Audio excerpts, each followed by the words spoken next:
Make it like you care.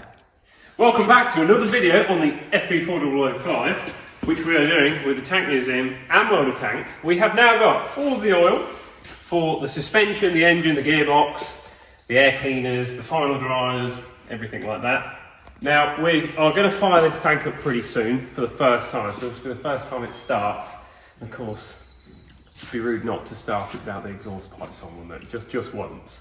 I'm going to see some nice flames coming out the side. So what we'll do first is I'm just going to fit the new water temperature sensor, which I think I've got a new one somewhere in the spares. We'll go and have a look.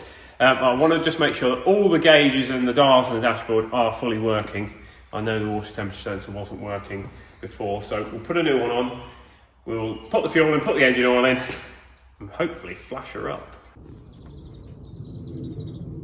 So first job, before we fill it up with oils and waters, is we need to fit the new water temperature sensor. And the reason being, the original one on the tank's been on there since 1947. This end is snapped. Now, I don't believe you can rejoin this wire, this cable, because it's like special for heat and stuff, and we want it to be accurate. So unfortunately I have a load of brand new genuine ones. Gauge made by Smiths. Probably not working. So we shall go to the kettle now and check that before we go to all the effort of fitting it to realise that it is a Smiths gauge and not working. Right, we're now going to try the temperature sensor before we fit it. Oh, that's working well. Definitely going up, isn't it? Mm-hmm.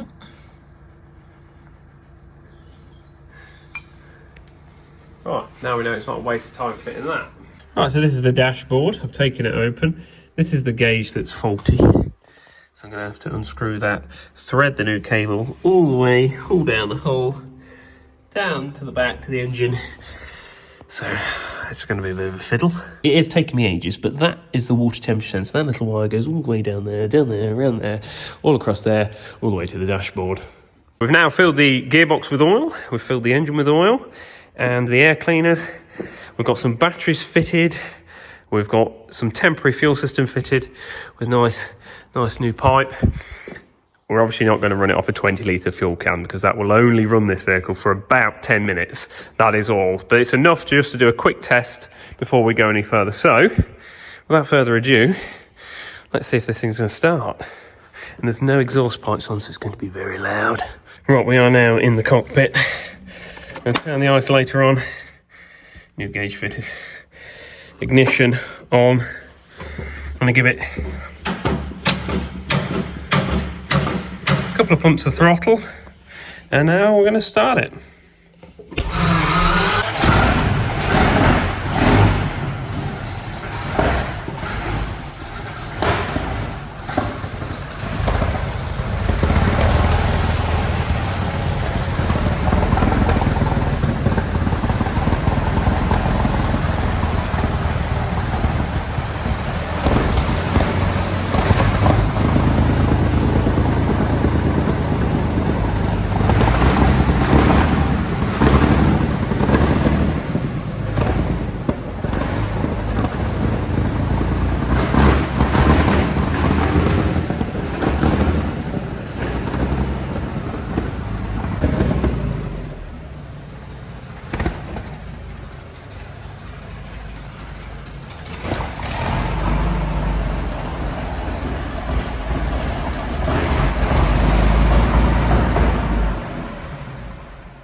First start. Now we can get out and breathe. Right, well that was a pretty good first start. They don't normally start that well, do they? No. That's a very non-Centurion thing to do. So it started well, but what we want to do now is fill it up with water. We haven't actually filled it up with water yet. So we're going to fill it up with water now and antifreeze, and then we're going to run it until that 20-litre fuel can is completely out. We can get the engine up to temperature, make sure the water temperature is working, check for leaks. Fingers crossed there aren't any, but if there are, we'll fix them and we'll show you. Well, I nearly got my cherry coat. That would have been disaster-rific. Anyway, now it does splutter and part a little bit, and that's because we are running off a jerry can on the top there. It doesn't have the right fuel pressure. That's why it's a little bit spluttery. But we're having a tank made for it, and when the actual fuel tank is fitted in the front, the weight of the fuel and the fact the tank will be in a better place will actually push it into the engine and will actually run quite a lot better. Probably sound like I'm talking rubbish, but you'll see what I mean when we get the tank fitted, which might be next week, who knows. What we're going to do now, I've just checked it for oil in the engine and just top that back up. And now we're going to start it up quickly. I'm going to try some of the gears. I'm going to try first gear. I'm not going to go like mad with no tracks on. But what I want to see is make sure the sprockets are going around, this one and that. And then I'm going to try and steer. I'm going to make sure that this one stops, and then we know that when we fit the tracks, before we do any more, we know that it all works.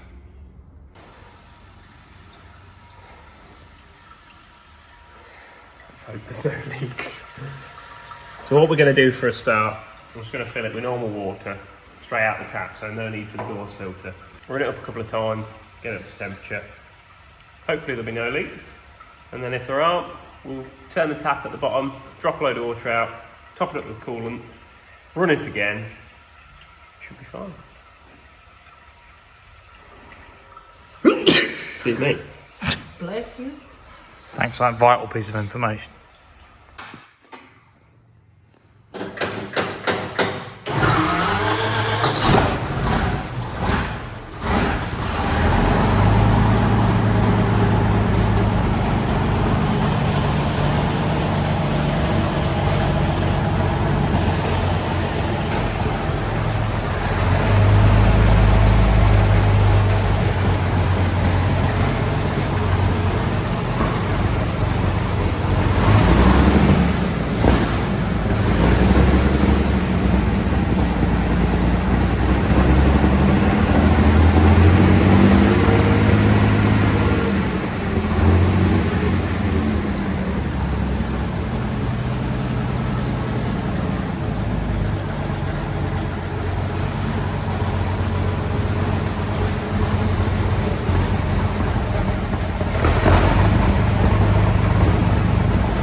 Right, well, seeing as such a amazing success, what I thought we'd do now is drain the final drive oils and change them for fresh, and then we'll add the oils in the dampers. There. So we'll drop them in a second, and then we'll get the new oil. Shouldn't be pointing with a knife, I think. And we'll add the dampener oils. Then we're all ready for the tracks, which are outside.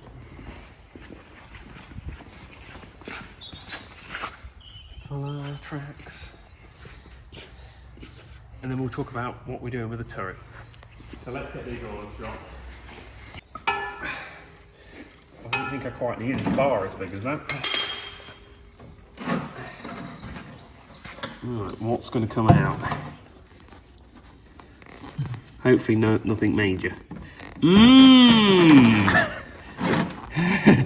Nice. Well, it's not awful, but it isn't exactly golden either, is it? Yeah. And there's not too much metals filings. I thought there'd be more. But Centurion final dries, as a rule, were very, very strong. I've never known one to fail. So, yeah. We'll treat it to a bit of a service. I definitely think it needed that. Can you give me a rep, please?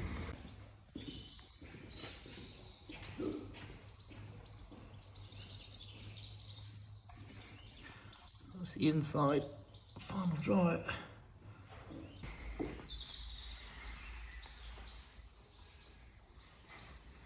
Just filling the pumpy thingy up. The pumpy thingy. With gold, very gold. Look how gold that oil is. It'll do another 77 years, I suppose, before it's changed. I wonder when that was last changed. I can't imagine it was on the forefront of their mind. Let's change the final dry oil on the old Centurion. New oil. This is the most prehistoric way of filling it, but I suppose this is how they would have done it back in the days. To spill that one, no doubt miss.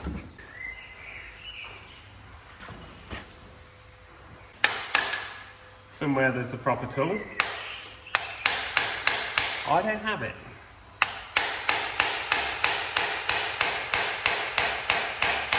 I'm not going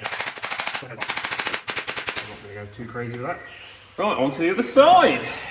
Oh. Well, again, not the mintest, but I didn't see any pieces of tooth fall out, which is what you look for when you're dropping gearbox or final drives. You always look for a tooth to fall out, and then you pretend you've never seen it.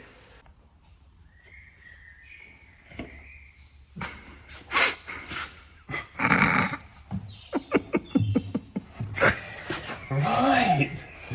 Well,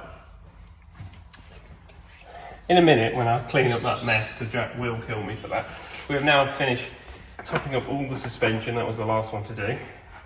I've made a right mess. I made a mess on my lawn as well, but we won't tell Jack about that. Anyway, let's show you what we've done with the turret. Come this way.